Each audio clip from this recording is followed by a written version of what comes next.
alguien puede ir a la cárcel o pueda ser inhabilitado por hacer un tuit. Por eso lo que estamos planteando en esta proposición no de ley es que nuestro país esté a la altura de lo que significa el siglo XXI y que no retroceda a lo peor del siglo XX. Buenas noches. Se acabó la transversalidad ficticia de Podemos. Tras cobrarse la cabeza de Rejón, en la formación morada se quitan definitivamente la careta y defienden abiertamente el terrorismo, su enaltecimiento y a los terroristas en sí, a los que califican de ser tan víctimas como las auténticas víctimas. Se lo contamos en las 5 W y empezamos por el qué. Tras la polémica desatada por Podemos, calificando de pelea de bar el intento de linchamiento de 2 guardias civiles y de sus novias en Alsasua, ahora, desde la formación morada, exigen abiertamente eliminar del Código Penal español el delito de enaltecimiento del terrorismo al considerar que cercena la libertad de expresión en las redes sociales. Denuncia Pablo Iglesias que es un delito falto de concreción y que limita nuestra calidad democrática, ya que a su juicio es absurdo que la Audiencia Nacional esté juzgando por enaltecimiento a más personas que cuando ETA cometía atentados. Olvida Iglesias que en los años de plomo el enaltecimiento del terrorismo era un delito prácticamente inexistente en nuestra sociedad, en la sociedad española, y que solo lo cometían los propios asesinos de ETA al ser juzgados en la Audiencia Nacional y proferir gritos de alabanza a la organización criminal y de condena a sus propias víctimas. El delito de enaltecimiento del terrorismo, que el Código Penal castiga con entre 1 y 3 años de cárcel y con entre 12 y 15 meses de multa, es a juicio de los líderes de Podemos una limitación a la libertad de expresión y opinión, que no les permite hacer bromas en las redes sociales, como por ejemplo Twitter. Ellos lo han vivido en sus propias carnes. Muchos y variados han sido los concejales, miembros cercanos al partido, que se han mofado de las víctimas del Holocausto, de ETA, incluso de las víctimas de la Revolución Soviética, reduciéndolas cuantitativamente a apenas 5 muertos.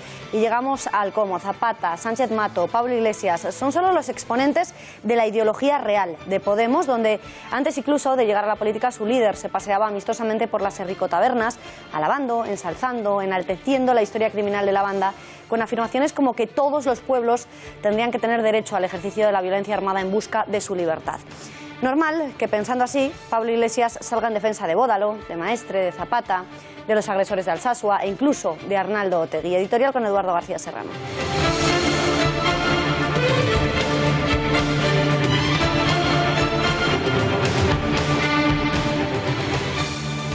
Buenas noches, Beatriz.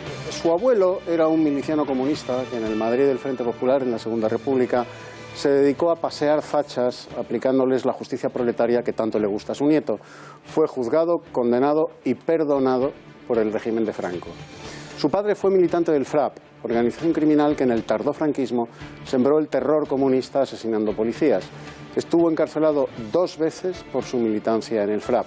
Con ese pedigrí no es extraño que Pablo Iglesias, nieto de miliciano comunista e hijo de militante comunista del FRAP, exija la abolición del delito de enaltecimiento del terrorismo. De tal palo, tal astilla, que es como los españoles formulamos las leyes de Mendel y los intrincados códigos de la genética, herencia biológica en virtud de la cual Pablo Iglesias, como su papá y como su abuelo, entregó su conciencia al Partido Comunista hasta perder el último rastro de su alma, porque en verdad hay que ser un desalmado para pedir la abolición del delito de enaltecimiento del terrorismo, socapa de proteger el humor negro en las redes sociales. Todo él es un vómito venenoso de odio.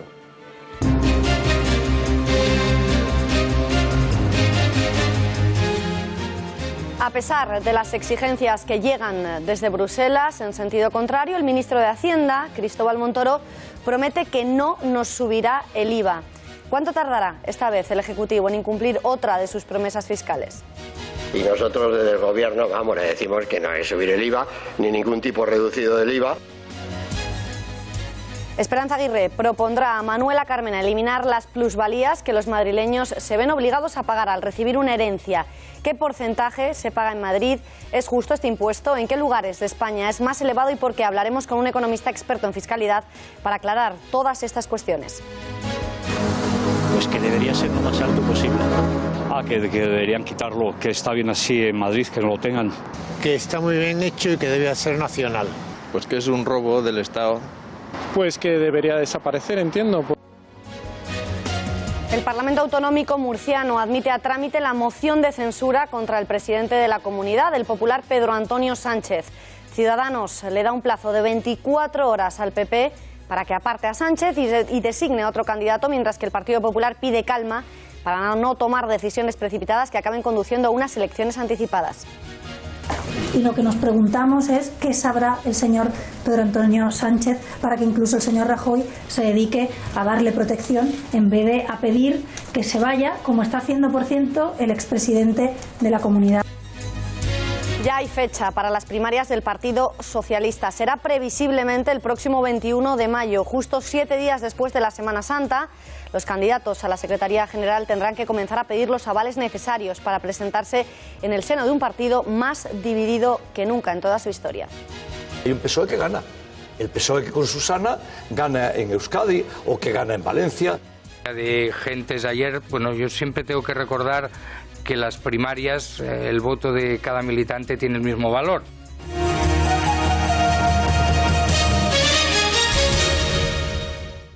Y sistemáticamente en sus informes nos recomiendan subir el IVA. No tienen ninguna razón en términos de la evolución de la recaudación, y ya les tengo que decir que los escucharemos, seguiremos intentando convencer de que no tienen razón, pero es igual. O sea, ellos siguen diciendo que hay que subir el IVA y nosotros desde el Gobierno, le decimos que no hay que subir el IVA ni ningún tipo reducido del IVA. El Gobierno no subirá el IVA ni aunque se lo exijan desde Bruselas. A ello se ha comprometido este lunes el ministro de Hacienda y Administraciones Públicas, Cristóbal Montoro, quien considera que en este punto los organismos internacionales están equivocados. Una buenísima noticia que celebraríamos sin duda si antes tanto Montoro como responsable de Fiscalidad del PP como el presidente del Gobierno no nos hubieran mentido tanto. Y es que han sido infinidades las ocasiones en las que desde el Gobierno se nos ha dicho que no se subirían impuestos y no solo no se han bajado, sino que se han llegado a crear varios tributos nuevos. Sería un enorme error no bajar los impuestos. Nosotros los tuvimos que subir a los 10 días de llegar al Gobierno para evitar la quiebra y el rescate, pero en cuanto hemos podido los hemos bajado. No es bueno en estos momentos, si queremos continuar por la senda de la recuperación económica que comenzó en el año 2014 después de las reformas, subir impuestos. No más impuestos, no más impuestos, es que ya está bien, no más impuestos en el sentido de que ya hemos hecho en la anterior legislatura, cuando dejaron las cuentas públicas como las dejaron. Pues bien, crear empleo, aumentar sin subir los impuestos la recaudación, tiene que ser el reto de los próximos 4 años, porque eso es lo que nos va a permitir atender las necesidades. Pues yo no tengo intención de subir al menos desde luego los grandes impuestos, como ya dije en campaña, el IRPF y el impuesto del valor añadido. Pues la verdad, Eduardo, es que la hemeroteca no les deja muy bien ni a uno ni a otro. ¿Crees que en esta ocasión Montoro también nos está mintiendo? No se deben hacer preguntas cuyas respuestas se conocen, Beatriz. Cuerpo a tierra que viene Cristóbal Montoro con su tómbola de promesas. La regenta de Bruselas nos exige que el sheriff de Nottingham español nos suba el IVA, sí o sí. Y Montoro saca pechito y abre la tómbola prometiéndonos que no subirá el IVA. Con arreglo a la experiencia no sería muy aventurado asegurar que miente. Miente como lo que es, un político. Especie antropomorfa parasitaria que vive de la mentira permanente saqueando los bolsillos de los españoles para mantener su hábitat privilegiado mientras todo en derredor es pobreza, paro, contratos basura, sueldos tercermundistas y ausencia absoluta de porvenir que no tienen más salida que el socorrido «Vente a Alemania, Pepe», porque con Montoro en Hacienda y Rajoy en la Moncloa vas a pagar impuestos como un suizo para acabar viviendo como un cíngaro rumano. La estricta gobernanta de Bruselas aprieta y Montoro miente para anestesiarnos. Nos subirá el IVA y le echará la culpa a Bruselas, que queda muy lejos y siempre es muy socorrido. Gracias, Eduardo. Y nos llegan más novedades económicas desde el Gobierno, que ya ha incluido una subida del 1% en el salario de los funcionarios de los presupuestos generales del Estado. Exigencia innegociable por parte de los sindicatos y también de la mayoría de formaciones para respaldar esas cuentas para este año 2017. Y es que el Ejecutivo trabaja contrarreloj para cumplir los plazos marcados y anunciados públicamente de conseguir aprobar esas cuentas el próximo viernes, día 31 de marzo. Por ello, desde el Gobierno, Fernando Martínez Maillo ha vuelto a insistir a la oposición para que sean responsables y permitan la aprobación de unas cuentas que provocarán que nuestra economía siga creciendo. Así lo ha dicho.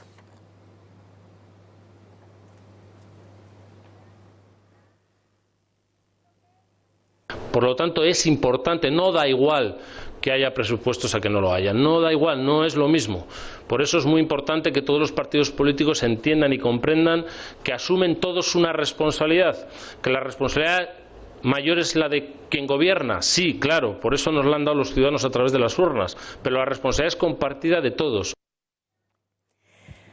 Y ya en Madrid, Esperanza Aguirre ha propuesto bonificar al 95% las plusvalías en las herencias, como ya hizo en sucesiones, para que las personas, ya sean cónyuge, descendiente o ascendiente, que hereden una vivienda o un local con actividad económica, no tengan que hacer frente al pago de un impuesto que califica de confiscatorio, injusto y un atraco a los madrileños. En la propuesta, redactada por la portavoz del PP en la Asamblea de Madrid, se contempla que en el caso de una pérdida del valor de las transmisiones, la bonificación sea total, es decir, del 100%. Veamos un ejemplo de qué supondría este cambio propuesto por Esperanza Aguirre. Por ejemplo, una persona que heredase una vivienda comprada en 1997 con un valor catastral de unos 150.000 euros que se hubiese revalorizado un 3% anual, actualmente tendría que pagar ahora mismo al ayuntamiento una cantidad de 26.100 euros. Con la reforma que plantea la portavoz popular, abonaría tan solo el 5%, es decir, 1.305 euros. El heredero, por tanto, se ahorraría la friolera de 24.795 euros. Pues que debería ser lo más alto posible. Porque es una cosa que es tuya, no sé por qué tienes que dar una parte. Yo diría que tendrían que regularlo, porque los herederos no tienen por qué pagar la parte de la herencia que reciben. Que deberían quitarlo, que está bien así en Madrid, que no lo tengan. Que está muy bien hecho y que debe ser nacional. Pues que es un robo del Estado. Pues que debería desaparecer, entiendo, porque los impuestos se pagan ya por vida. Un horror. Esto significa que no hay ni democracia ni nada, que los patos somos los ciudadanos y que ellos tienen que responder y quitar ese impuesto porque eso es robar.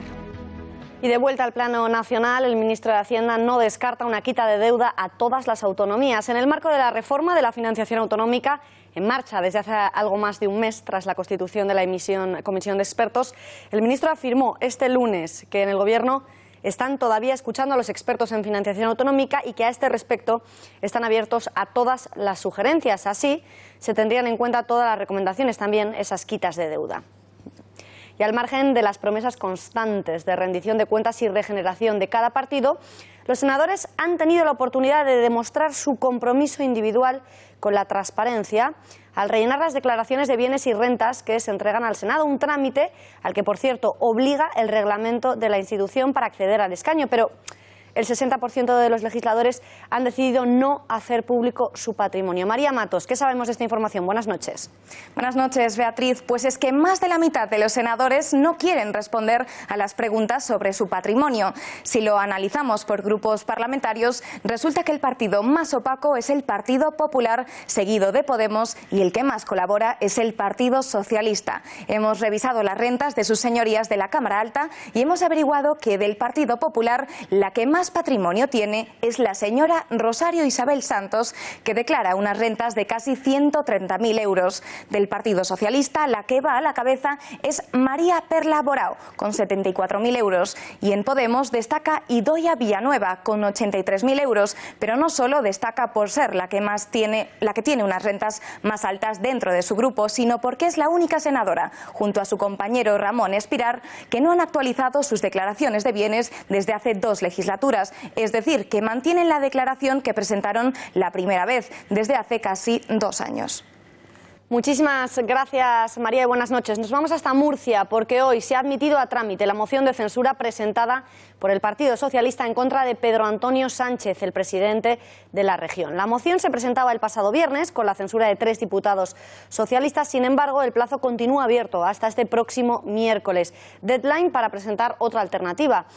Al menos necesitan 7 diputados en total para presentar esa moción, por lo que solo podría llevarse a cabo a través de un pacto con Podemos y Ciudadanos. Otra posibilidad, en el extremo contrario, que es por cierto la más demandada por Ciudadanos, es que desde el Partido Popular se decidan a retirar a Pedro Antonio Sánchez y en su lugar presenten a otro candidato. Siguiendo toda esta información ha estado Alba Vila. Alba, buenas noches. ¿Qué dicen los protagonistas de esta polémica? Muy buenas noches, Beatriz. Pues desde el Partido Socialista piden a Ciudadanos que se decida de una vez por todas. Y es que el partido no se va a sumar a la moción de censura si no se convocan elecciones anticipadas. Mario Jiménez, el portavoz de la gestora, ha calificado la situación del partido de la formación naranja de insostenible y les anima al partido a unirse a ellos y a Podemos. Y Ciudadanos tiene la opción, junto con el Partido Socialista y con Podemos, de darle un gobierno estable y nuevo, que abra un nuevo tiempo en Murcia, y no lo está haciendo, y yo creo que va a asumir una responsabilidad muy grave ante los ciudadanos de esa comunidad autónoma, ante los murcianos y las murcianas. Le ha respondido la portavoz de Ciudadanos, Inés Arrimadas, quien pide a los socialistas que no se atornillen a la silla sin pasar antes por las urnas. Al mismo tiempo, también ha querido mostrar su sorpresa ante la protección dada a Pedro Antonio Sánchez por Mariano Rajoy y da de plazo 24 horas para decidirse a sustituir a su candidato. Escuchen. Y lo que nos preguntamos es qué sabrá el señor Pedro Antonio Sánchez para que incluso el señor Rajoy se dedique a darle protección en vez de a pedir que se vaya, como está haciendo, por cierto, el expresidente de la comunidad. Veamos ya qué dicen desde Podemos, y es que Pablo Iglesias aprovecha esta ocasión de nuevo para arremeter contra el Partido Popular, asegurando que la formación vuelve a proteger la corrupción. Y es que a juicio del líder morado, Pedro Antonio Sánchez debería irse ya. Efectivamente, he escuchado las grabaciones y me parece enormemente grave. Ese señor debería estar fuera de la política a la vista de lo que hemos podido escuchar todos. El último en hablar ha sido Martínez Maillo, quien desde el Gobierno ha insistido en el apoyo sin fisuras al presidente de Murcia por parte del Partido Popular y ha instado al resto de formaciones a no tener tanta prisa en ocupar sillas que no le corresponden. Y por lo tanto, ante esa petición de archivo, ¿qué hay que hacer? Pues esperar, pacientemente, tranquilamente, esperar. ¿Por qué tenemos que adelantarnos? ¿Por qué tienen tanta prisa algunos por hacerse con las sillas si todavía los jueces no se han pronunciado?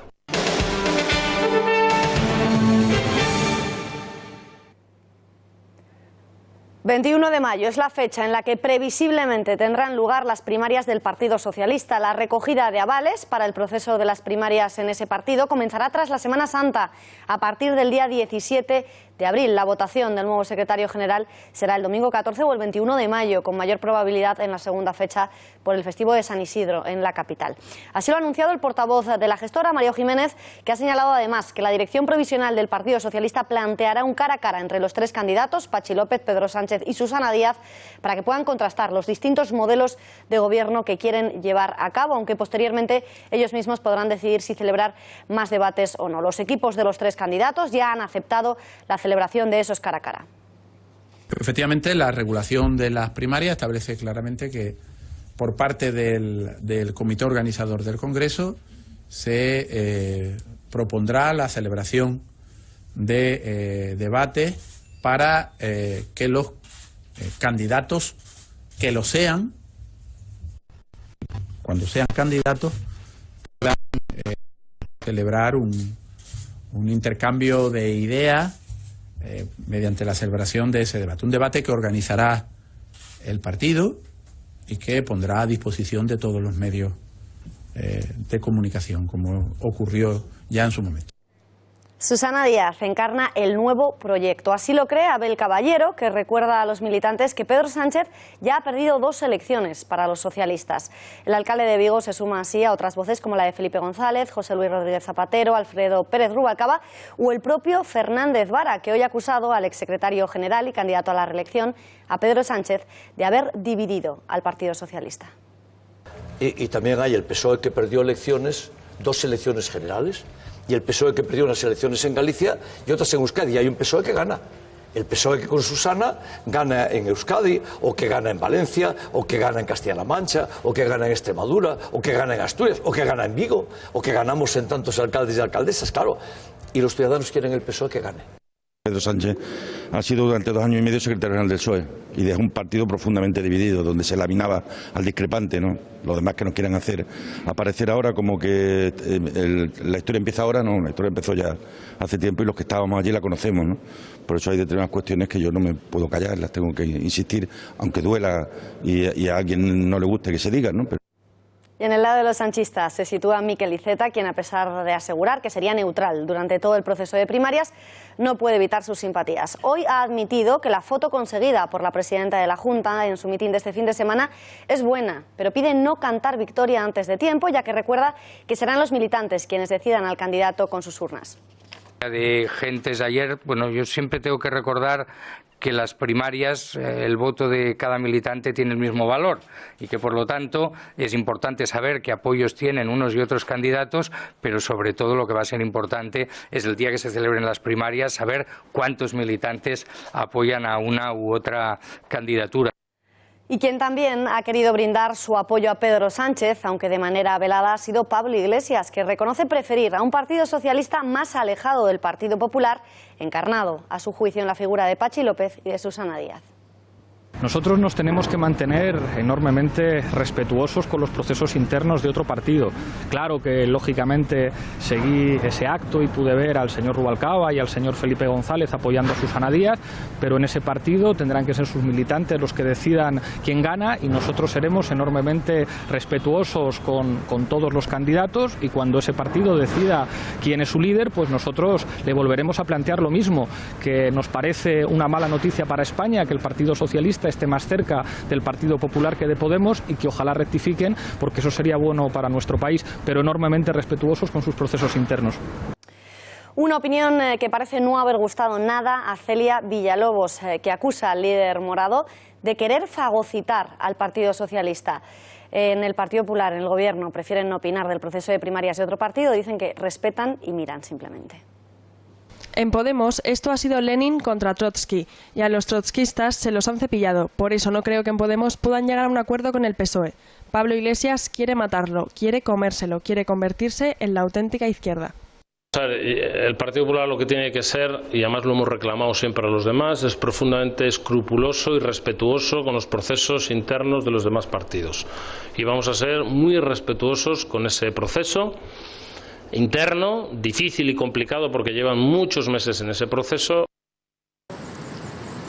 Parece que el Partido Socialista se encuentra dividido en torno a Pedro Sánchez y a Susana Díaz. Esta mañana escuchábamos a Miquel Iceta asegurar que la foto de Susana era espectacular, pero que su apoyo era para Sánchez. Por otro lado, Abel Caballero explicaba que Pedro Sánchez había repetido ya 2 veces y que, por lo tanto, su candidata era Susana. Desde Intereconomía hemos querido sacar a la calle los micrófonos para preguntar a los ciudadanos qué candidato les parece mejor para España. Ninguno de los dos, la verdad. Pedro Sánchez. Ninguno de los dos. Pedro Sánchez, tengo mis reticencias, pero en este caso me inclino por él. Pedro Sánchez. Sí. Pues ahora mismo no podría decirte. La verdad es que no me gusta mucho ninguno de los dos. Es una lástima, pero no... Ninguno de los dos. No me parece ninguno apropiado para dirigir España. Ninguno de los dos. Porque, no sé, me parecen políticos como los de siempre y no veo nada novedoso. Pues ni uno ni otro, pero si tengo que elegir entre los dos me quedo con Susana. El otro es un horror, ¿eh? Y además repetimos, el no es no. Y a todo esto, ¿qué dice una de las protagonistas de la contienda? Susana Díaz elude hablar de sus adversarios y centra la batalla en el sexo. Dice la presidenta de la Junta que hace falta mucho más feminismo porque hace falta mucha más igualdad. Declaraciones que ha aprovechado a hacerlas en el aniversario de la puesta en marcha de la Ley de Igualdad de Género, de la que este año se cumplen 10 años. Nuestros compañeros de la Contra TV han querido hacer un experimento sociológico para demostrar que la ideología de género carece del más mínimo sentido común. Feminismo es igualdad.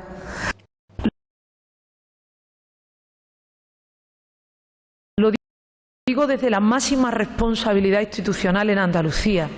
Soy la presidenta de Andalucía y sé, consciente, que hace falta mucho más feminismo porque hace falta mucha más igualdad y que todavía hay muchas barreras para las mujeres que quieren desarrollar su proyecto personal.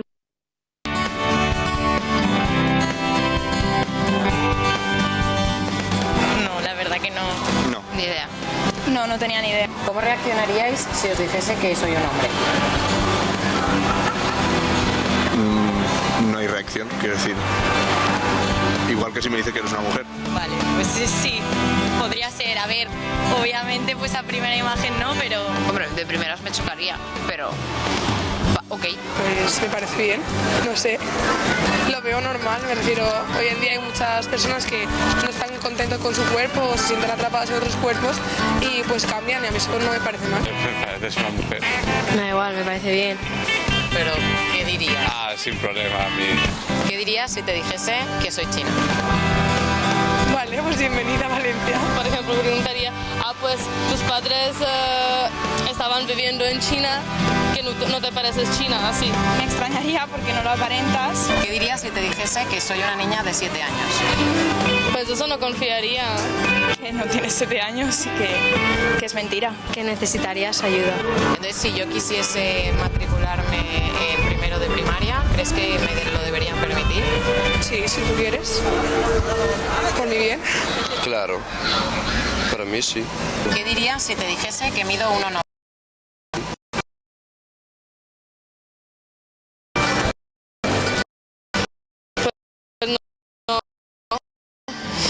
Porque yo mido 1,60, ¿no? Que yo mido 2 metros.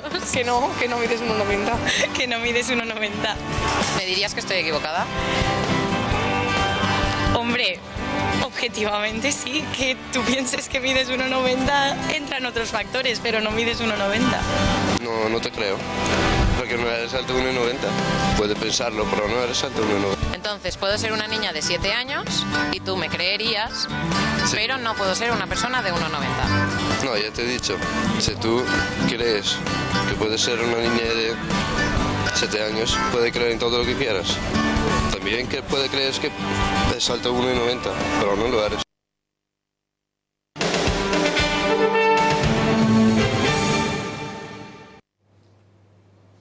Mínimo de seriedad, sensatez y sentido común. Y todo esto está liquidando el Estado de Derecho. Y esa forma de hacer política es una manera de ir contra uno de los 5 principios básicos que ayer se ratificaron como los claves por todos los líderes europeos en Roma. Recuerdo, democracia, libertad, paz, derechos humanos y también Estado de Derecho. Se está liquidando el Estado de Derecho. Palabras de Mariano Rajoy que se producían antes del ataque a la sede del Partido Popular por parte de la CUP, pero que llegaban a parecer proféticas. Y es que apenas unas horas más tarde, las juventudes de la CUP, junto con varios diputados de esa formación, como Ana Gabriel o David Fernández, socios, por cierto, de gobierno de Junts pel Sí, tomaban por asalto la sede popular de Cataluña para exigir la celebración del referéndum ilegal. El grupo de jóvenes antisistema llenaba la fachada de pegatinas, de carteles, de grafitis, en un asalto en el que han conseguido acceder al inmueble, pero donde no han podido pasar más allá del detector de metales. Desde el PP, el líder de la región ha acusado a la CUP de fascistas y violentos, al tiempo que ha anunciado que su partido emprenderá acciones legales. Si bien ha querido insistir en que se ha tratado de un acto violento, Albiol lo ha atribuido a la impotencia política del independentismo, ya que hoy se cumplen los 18 meses teóricos en los que se debería de haber declarado ya la independencia, y como no lo han hecho, pues necesitan tapar, dice Albiol, su incompetencia con actos violentos. Que la CUP y la diputada de este partido, Ana Gabriel, son un grupo de fascistas. Son un grupo de fascistas que representan lo peor de la sociedad catalana. Representan una parte de la sociedad que nosotros luchamos para que democráticamente desaparezcan, porque significa violencia y significa totalitarismo. Fecha, por cierto, en la que tampoco debe de estar muy contento el portavoz de Esquerra en el Congreso, Gabriel Rufián, puesto que hoy el calendario ha vuelto a dejar en evidencia sus aspiraciones imposibles. Hoy, 27 de marzo, se cumple el día en el que hace ahora 18 meses se comprometía a dejar la política. Tenemos la prueba. Desde el Diario Público le preguntaban, en cualquier caso, si Cataluña logra la desconexión, ¿dejará entonces usted su escaño? Ese mismo día, decía Rufián, de forma inmediata, todos los diputados de Esquerra, porque no tendría ningún sentido quedarnos si la imagen sería muy potente. Los diputados que iremos a Madrid seremos una especie de delegación diplomática en defensa de la República Catalana. Irnos cuando la logremos sería una imagen hermosa, decía Rufián. Entonces, le preguntaba a la periodista, ¿prevé una estancia corta en Madrid? Sí, 18 meses, lo que está pactado, y vamos a cumplir los tiempos. Hacemos un breve alto en el camino porque son las 9 de la noche y nos toca repasar todas las informaciones que aún nos quedan por contarles. Vamos a abordar muchísimos temas. La propuesta del ministro de Educación, ahora se la contamos. También seguiremos hablando de Cataluña, de las barbaridades que se hacen en el Pleno de la Educación, de la última iniciativa de Podemos, que ha sido el motivo de nuestra apertura de hoy, y también de esa cumbre que ha tenido lugar en Roma para celebrar los 60 años de la Unión Europea. Repasamos todas esas noticias en titulares.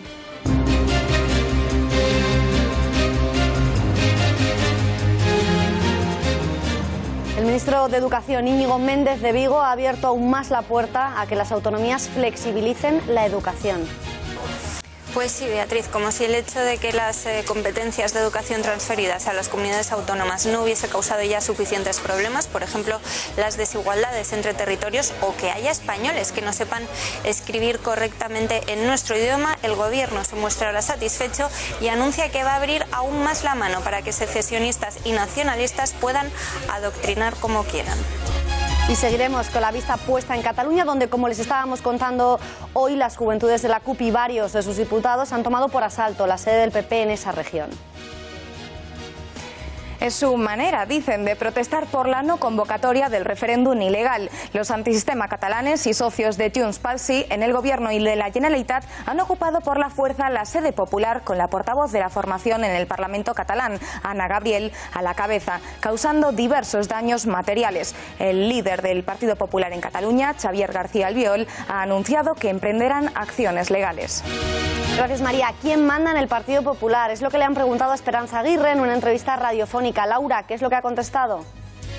Exactamente, la pregunta era quién estaba ganando la pugna entre Soraya y Cospedal, a lo que ni corta ni perezosa Aguirre respondía aceptando indirectamente la lucha de poderes entre las dos mujeres más poderosas del gobierno. Para Aguirre, Cospedal manda en el partido y Soraya lo hace en el gobierno y en los medios.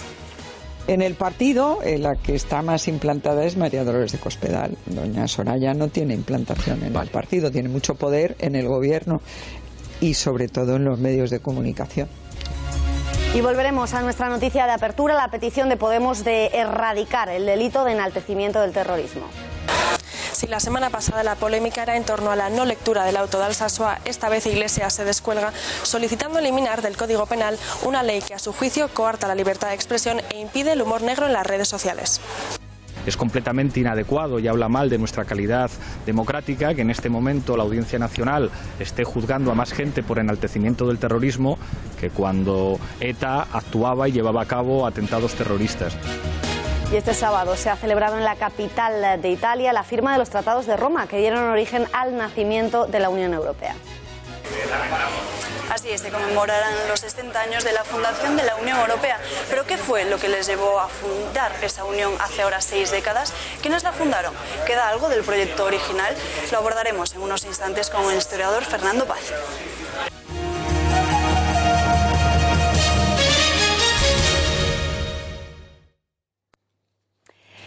Y seguimos con la vista puesta en la región catalana, porque hoy 3 de los hijos del que fuera considerado molt honorable, Jordi Pujol, han acudido a declarar ante la Audiencia Nacional llamados en calidad de investigados, la figura que ha sustituido a la imputación. En concreto, se han sentado en el banquillo Marta, Mireia y Oriol Pujol como investigados por un delito de blanqueo de capitales, los únicos, por cierto, del clan que aún no habían sido llamados a declarar en el marco de la causa que investiga el origen del patrimonio multimillonario de la familia. Ante el magistrado, Oriol Pujol ha declarado que entregó $500.000 de euros de dinero procedente de Andorra a su hermano Jordi porque le incomodaban al estar él metido en política. Además, Oriol Pujol ha defendido la versión familiar de que el dinero provenía de la herencia de su abuelo, aunque el magistrado José de la Mata ha tenido que recordarle en varias ocasiones que nadie de la familia ha conseguido aportar la documentación que avale esa tesis. Y no es la única novedad en los tribunales catalanes, donde hoy el juez ha tomado declaración a uno de los vedeles del Palau, quien ha asegurado que el expresidente de la Fundación, Félix Millet, le entregaba dinero para comprar toda clase de artículos de lujo, de joyas a perfumes, pasando por tabaco hasta lingotes de oro. Hasta 4 conserjes de la Fundación ligada a Convergencia han admitido ante el juez que en sus comparecencias como testigos que ellos mismos llevaban dichos cheques al portador a la sucursal, allí recogían el dinero en cantidades variables, pero que en algún caso incluso alcanzaban los 100.000 euros. 4 bedeles, como decíamos, del Palau han relatado en sus declaraciones que llevaban esos cheques y luego acudían a cobrar ese dinero y una vez que lo tenían hacían los recados para Félix Millet. Tabaco, colonias, cosas personales. ¿Lingotes de oro? Sí, también. ¿Por un importe de 24.000 euros? Sí. ¿Eso fue usted? Sí, fui yo. ¿Y a usted le pareció lo más normal del mundo ir a comprar, que le den 24.000 euros e ir a comprar unos lingotes de oro, llevárselos por la calle? Si te lo ordenan, no sé. Revelaciones que conocemos el mismo día en el que un empresario ha incriminado a Artur Mas y a Felip Puig en el cobro de mordidas del 3%. Según cuenta el empresario, Juan Antonio Salguero, él mismo alertó en un correo electrónico a Artur Mas en el año 2003, cuando era entonces conseller en CAP de Jordi Pujol, del cobro de comisiones a cambio de adjudicaciones públicas. Así consta en su declaración ante la Guardia Civil del 2 de febrero de 2016. Salguero fue uno de los empresarios que denunciaron en el año 2005 el pago de comisiones a Convergencia, justamente en los días en los que Pascual Maragall espetaba a Artur Mas que el problema de Convergencia se llamaba 3%, un sumario en el que, por cierto, también aparece de manera recurrente Felip Puig.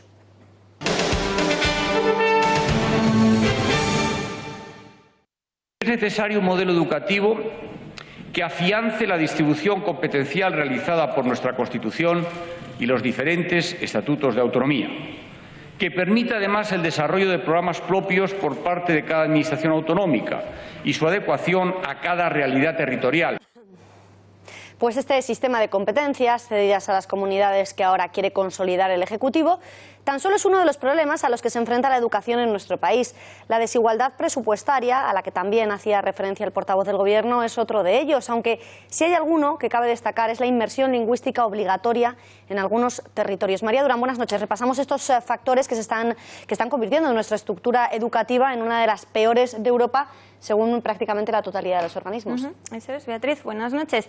Y empecemos precisamente por esos presupuestos que mencionaba Méndez de Vigo. En España, las competencias de educación las tienen transferidas las comunidades autónomas, por lo que el gasto educativo es absolutamente desigual, lo que evidentemente perjudica a los alumnos de las regiones menos ricas. Así, en algunas de ellas, el presupuesto en educación puede llegar a multiplicar por 7 al de otras, mientras que el gasto por alumno también varía muchísimo. En 2013, en País Vasco, se gastaron, por ejemplo, 5.467 euros por alumno, mientras que en Madrid ese mismo año la inversión fue de 3.153. Además, algunas regiones incluyen en el temario de historia verdaderas barbaridades que les hemos contado en más de una ocasión para adecuar la asignatura a sus aspiraciones secesionistas. Todo ello precisamente por estas competencias transferidas. La inmersión obligatoria que mencionábamos también hace unos instantes está dañando gravemente también el nivel de la educación, y es que comunidades como Cataluña pueden aprobar sus propias leyes, no solo para incluir en los temarios de historia lo que quieran, sino también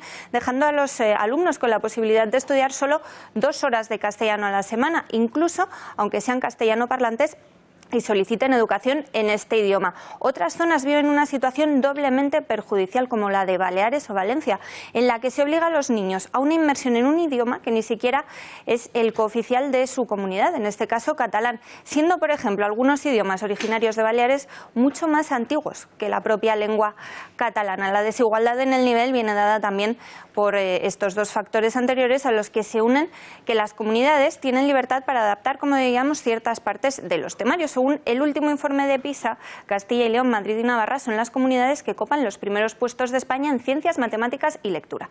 Y sus resultados se acercan a los de los países punteros en este estudio, mientras que Andalucía, Canarias y Extremadura se sitúan a la cola de España y de Europa. Y por último, se producen situaciones injustas no solo por el gasto, también a la hora de acceder a la universidad pública, y es que cada región elabora su propio modelo de examen con sus criterios particulares de evaluación. Además, algunas comunidades fijan antes las fechas del examen que otras. La injusticia es doble. En algunos sitios los exámenes son más fáciles y los alumnos tienen más tiempo para estudiar. Eso sí, luego todos compiten por las mismas plazas en las universidades de toda España, dejando a algunos alumnos que lo han tenido más difícil para aprobar fuera de sus carreras preferidas por las notas de corte. Beatriz. Muchísimas gracias, Tras María, y especialmente notorio es este distinto criterio para acceder a la universidad en las comunidades con mejores y peores resultados educativos. Tomando de ejemplo un examen de lengua y literatura de Madrid y Andalucía, el del año pasado, vemos cómo, dejando a un lado el evidente sesgo ideológico de los textos planteados, uno sobre la guerra civil, el otro sobre el no a la guerra contra el Estado Islámico, tanto los enunciados de las preguntas y su dificultad como las puntuaciones son absolutamente diferentes, y tal y como veíamos en la anterior información, después todos los estudiantes compiten por las mismas plazas universitarias, haciendo que algunas carreras queden copadas en las mejores universidades por alumnos de comunidades con exámenes que a primera vista desde luego parecen bastante más sencillos. ¿Se puede flexibilizar aún más la educación en España, Eduardo? Hasta el aprobado general, fíjate. Pedro Pacheco, alcalde de Jerez de la Frontera, definió mejor que cualquier sesudo jurista qué es la justicia española. Un cachondeo. Lo mismo se podría decir de la educación española, a la que ahora el ministro de turno, un tal Méndez de Vigo, pretende flexibilizar aún más. En España entras en un juzgado y nunca sabes qué va a ser de ti, de tu hacienda, de tu libertad, ni de tu honor. Cuando en España entras en la universidad, sí sabes lo que va a ser de ti, porque ya te han enseñado en el bachillerato, o como se le llame ahora, que con la ley del mínimo esfuerzo vas a aprobar. No vaya a ser que te traumatices. Y una vez aprobado el bachillerato, o como se le llame ahora, llegas a la selectividad, o como quiera que la llamen ahora, sabiendo que el 90% de los alumnos que se presentan aprueban. Eso no es un examen, es un coladero. Y una vez que te has colado en la universidad, sobre todo en carreras de letras y humanidades, sabes que jugando al mus en el bar y sujetándoles la pancarta a los profesores, puedes incluso acabar dando clase o colocado de diputado, que junto a la concejalía de urbanismo, de donde sea, es la mejor salida laboral para los flexibles licenciados españoles. Méndez de Vigo quiere flexibilizar aún más la educación en España. Atentos, porque dentro de nada el aprobado general será obligatorio. El Rincón del Vago, la página de internet más visitada por los estudiantes españoles, se va a quedar más triste y más sola que Fonseca, y los libros, sin estrenar, empeñados en el Monte de Piedad.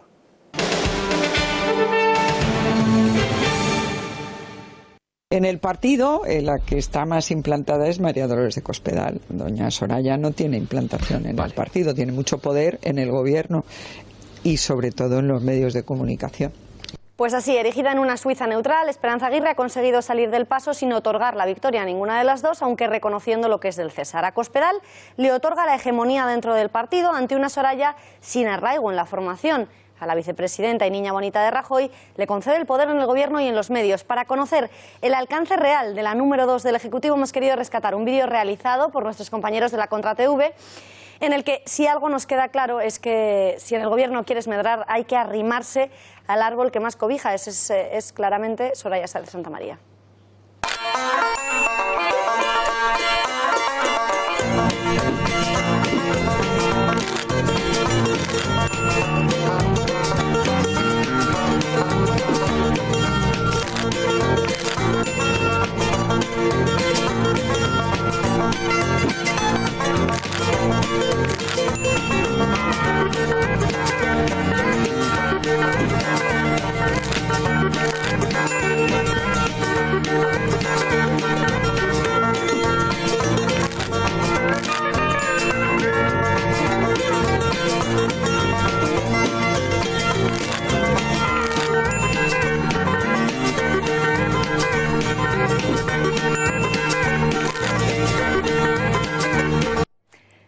Pero si Santamaría gana por goleada a Cospedal en cuanto al control en el Ejecutivo, en los medios la vicepresidenta es también la reina. Veamos por qué. Soraya Sáenz de Santamaría sería la ideóloga del plan de medios de comunicación llevado a cabo por el PP y que tanto ha criticado Esperanza Aguirre. Esta hoja de ruta tendría 3 hitos principales. En primer lugar, habría que echar la vista atrás hasta 2005. Ese año el gobierno Zapatero ponía patas arriba el sector de la televisión al conceder a Jaume Roures una licencia analógica gracias a la cual nacería La Sexta. En 2012 el Tribunal Supremo declaró que estas adjudicaciones sin concurso eran ilegales, pero el Partido Popular ya en el gobierno repitió la jugada jugada al repartir más licencias a finales de 2015. El segundo hecho llamativo sería la ayuda prestada al Grupo Prisa, al que pertenece el país desde el Gobierno popular. En 2012 el grupo estaba al borde de la quiebra, con una deuda de más de 3.000 millones de euros. Al actual gobierno le pareció que sería una buena idea rescatar a quienes habían dirigido el acoso mediático que sufrieron en sus sedes tras el 11M. Desde el Ejecutivo se sugirió a las grandes empresas una inversión masiva. Así, Telefónica, Santander y La Caixa entraban en el accionariado del periódico, cambiando 334 millones de deuda por capital. Esta ayuda de la vicepresidenta la habrían convertido casi en intocable para el país, antaño tan crítico con cualquier dirigente popular, y que fue el medio que más presionó al PSOE para que se abstuviera en la investidura de Mariano Rajoy. El tercer y más llamativo movimiento desde el PP fue la ayuda prestada a La Sexta. En 2011 el grupo de Roures, que estaba formado por este canal y el Diario Público, estaba también a punto del desahucio en términos económicos cuando recibió la propuesta de fusión con Planeta y Antena 3. Esto iba a instaurar un duopolio abusivo en el mercado de la televisión tras la unión de Cuatro y Telecinco, por lo que la Comisión Nacional de la Competencia vetó el movimiento.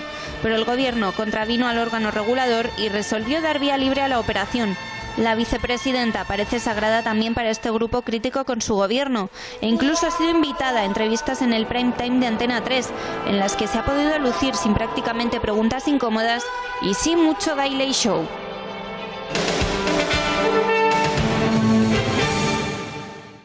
Bueno, alguien puede ir a la cárcel o puede ser inhabilitado por hacer un tuit. Por eso lo que estamos planteando en esta proposición no de ley es que nuestro país esté a la altura de lo que significa el siglo XXI y que no retroceda a lo peor del siglo XX. Es completamente inadecuado y habla mal de nuestra calidad democrática que en este momento la Audiencia Nacional esté juzgando a más gente por enaltecimiento del terrorismo que cuando ETA actuaba y llevaba a cabo atentados terroristas. Para Pablo Iglesias, reírse de las víctimas y familiares de los terroristas o defender los ataques, atentados y masacres perpetradas por ellos no puede ser un delito. El delito es, en su opinión, tan falto de concreción que les impide ejercer su libertad de expresión y no les permite hacer uso del humor negro al que tan aficionados son en redes sociales. Eso sí, siempre y cuando sean ellos los que bromeen, algo que claramente les va a ser difícil de plasmar en nuestro ordenamiento jurídico, que de momento contempla para esta clase de delitos de enaltecimiento de terrorismo penas de entre 1 y 3 años de cárcel y multas de entre 12 y 15 meses. Pero es que no deberían sorprendernos estas manifestaciones si tenemos en cuenta todas las veces en las que Pablo Iglesias y sus compañeros de formación han salido en defensa de los enaltecedores de terrorismo, como pueden ser Arnaldo Otegi, la banda terrorista ETA o los agresores de Alsasua. Eso cuando no son directamente ellos quienes ensalzan el terrorismo, como cuando el concejal Zapata o de Irene Villa o cuando desde el Ayuntamiento de Madrid se contrató un teatrillo infantil en cuyos carteles podía leerse Cora ETA. Sin personas como Arnaldo Otegi no habría paz. Me gusta contar esto aquí porque quien se dio cuenta de eso desde el principio fue la izquierda vasca y ETA. Por mucho procedimiento democrático que haya, hay determinados derechos que no se pueden ejercer en el marco de la legalidad española, por muchas cosas que diga la legalidad española. Basta mirar las encuestas para darse cuenta de lo poco que importa ETA ya a los españoles. En este contexto, cualquier demócrata debería preguntarse si no sería razonable que los presos de ETA y aquellos vinculados al independentismo vasco no deberían ir saliendo de las cárceles.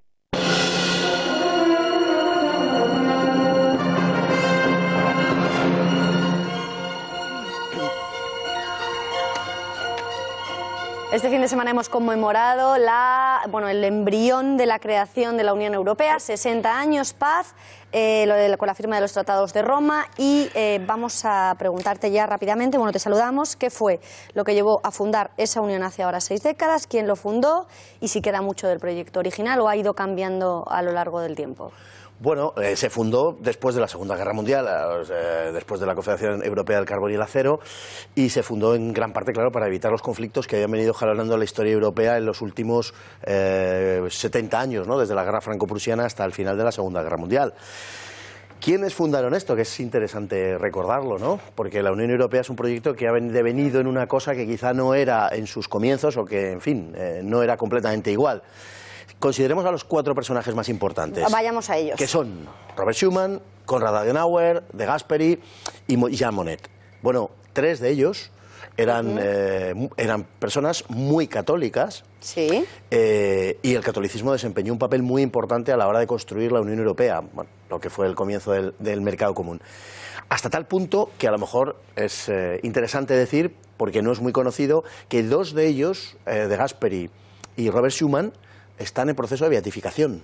O sea que sí, pues no es, quiero decir que no es algo muy habitual y menos en políticos, desde luego, y es importante a la hora de analizar cómo nace el proyecto de la Unión Europea. Otro, Konrad Adenauer, canciller alemán, no está en ningún proyecto de beatificación, pero sí era una persona militantemente y, digamos, y confesionalmente católica. Y el único un poco distinto era Jean Monnet, que francés, en fin, que desde el respeto a las creencias cristianas y católicas, pero, en fin, no era católico. Paz, y respecto a esa otra cuestión que te planteaba, ¿ha cambiado mucho el proyecto desde su inicio? Sí, ¿no? Porque al principio, ¿cuáles eran los pilares sobre los que querían sustentar esta unión? Consideremos simplemente, por abreviarlo, consideremos que, en fin, que estas personas tenían las sólidas creencias que tenían y que hoy el proyecto de la Unión Europea es un proyecto que se identifica enormemente con un laicismo, digamos, bastante radicalizado, y como en los proyectos de Unión Europea, por cierto, rechazados por los europeos y colados de matute por detrás, pero en fin, no se hacía siquiera alusión a las raíces católicas de Europa. Con lo cual, obviamente, el cambio que se ha operado en las últimas décadas es enorme. Pero más allá, Paz, de esas raíces católicas de uno de los primeros, porque creo que hubo otro intento de unión antes, la idea era básicamente que no se repitieran las guerras mundiales. Claro. ¿Era una idea económica, como se nos vende ahora principalmente? O... Bueno, en principio, claro, era a través de una especie de unión económica, lo que era un mercado común y lo que vino siendo un mercado común durante mucho tiempo. Que no interesase meterse los unos con los otros. Eso es decir, evitar a través de eso, evitar los conflictos. Pero obviamente, bueno, eran las dos cosas. La construcción de un mercado común evitaría esos conflictos que, como digo, pues habían producido 3 grandes guerras, sobre todo las 2 últimas, en el marco europeo, y que, bueno, había sido, pues lógicamente, no solamente un verdadero trauma histórico para los europeos, sino además el fin de la hegemonía europea, ¿no? Además, Paz, ese, como decíamos, no fue el primer intento, ¿no?, de crear una Unión Europea, aunque no se le llamara así. ¿Cuándo fue el primero? Bueno, realmente la idea de Europa, desde el final del Imperio Romano, desde lo que consideramos la Alta Edad Media, casi podemos decir desde Carlomagno, es algo que a modo de herencia del Imperio Romano está presente en toda la historia europea hasta el día de hoy, ¿no? Con inmediatez, anteriormente había habido uno entre las 2 guerras mundiales, un proyecto, bueno, en fin, que no llegó a cuajar, que comenzó a principios de los años 20 con el conde Calergi, por ejemplo, y que luego, en 1929, pues más o menos planteó Aristide Briand, político francés, pero que hubo tan mala suerte, por decirlo así, que cuando sale esto a luz en septiembre del 29 y 2 meses después se produce la crisis, el gran crack de 1929, con lo cual digamos que lo que asciende ideológicamente es algo absolutamente contrario al proyecto de Federación Europea, porque son proyectos de tipo, digamos, nacionalista, proyectos, pues, por ejemplo, la ascensión de Hitler al poder, ¿no?, por poner un ejemplo arquetípico, de modo que no llegó a ninguna parte. Y anteriormente, pues lógicamente ha habido muchos proyectos de Unión Europea desde distintas ópticas, desde Carlomagno hasta Hitler, pasando por Napoleón, Carlos I o Luis XIV, ¿no? O sea, todas las grandes potencias hegemónicas de Europa han tenido siempre una visión de Europa y hasta cierto punto más o menos elaborada, pero un proyecto de Europa, lógicamente muy diferentes unos de otros, claro.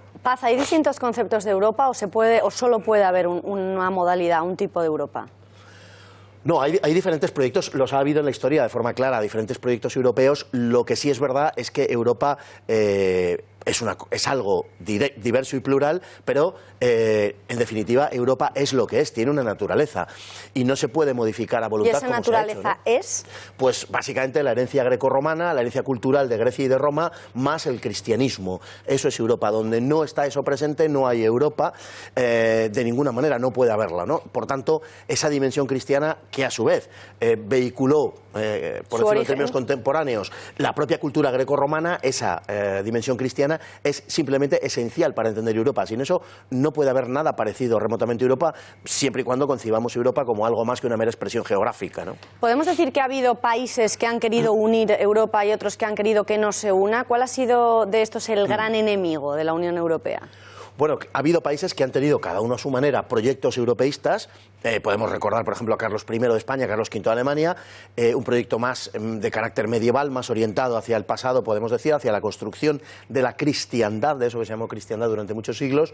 Ha habido proyectos también, no solamente en Alemania o hispanos, sino también proyectos franceses en muchos casos, y ha habido proyectos, digamos, diversos, con muchos matices de corte doctrinario o doctrinal o ideológico o político.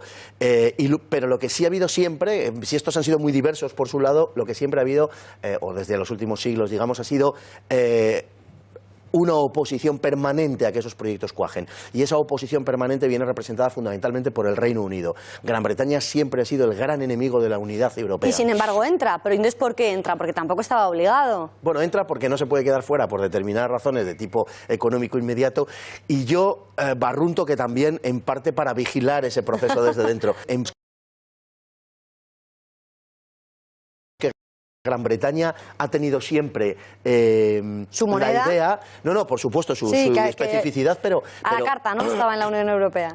Por supuesto, porque era muy difícil que Gran Bretaña entrase, pero además de eso, no olvidemos que Gran Bretaña ha tenido siempre una política muy clara, que es la del balance of power, ¿no? El equilibrio de poder. Para Gran Bretaña lo importante es que en Europa haya un equilibrio de poder, que nadie tenga la hegemonía en Europa, y esa es la política que viene diseñando prácticamente desde Isabel II, de tal forma que Gran Bretaña ha sido la gran adversaria de que alguien pues tenga la hegemonía en Europa y a través de esa hegemonía pueda crear un proyecto de unión.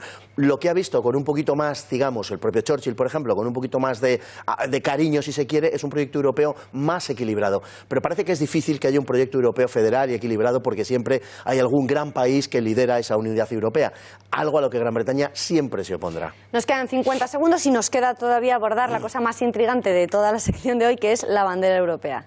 ¿Por qué es tan intrigante? Pues sí, porque la bandera europea nos remite al origen de la Unión Europea. La bandera europea no mucha gente sabe que, bueno, saben que es azul con 12 estrellas amarillas equidistantes, ¿no? Pero de 5 puntas cada una. Pero lo que mucha gente no sabe es que esa bandera europea hace alusión a un pasaje del Apocalipsis que recrea la imagen de la Virgen María, porque el diseñador de la bandera, Arsène Neyt, un francés, era católico y recordando en su Estrasburgo natal una vidriera de la catedral donde existía esa imagen de la Virgen, la tomó como bandera de la Unión Europea. Pues un día más, Fernando Paz me ha dejado sin tiempo para despedir, les dejamos con toda nuestra programación que es buenísima y volvemos mañana a las 8:30. Gracias y buenas noches.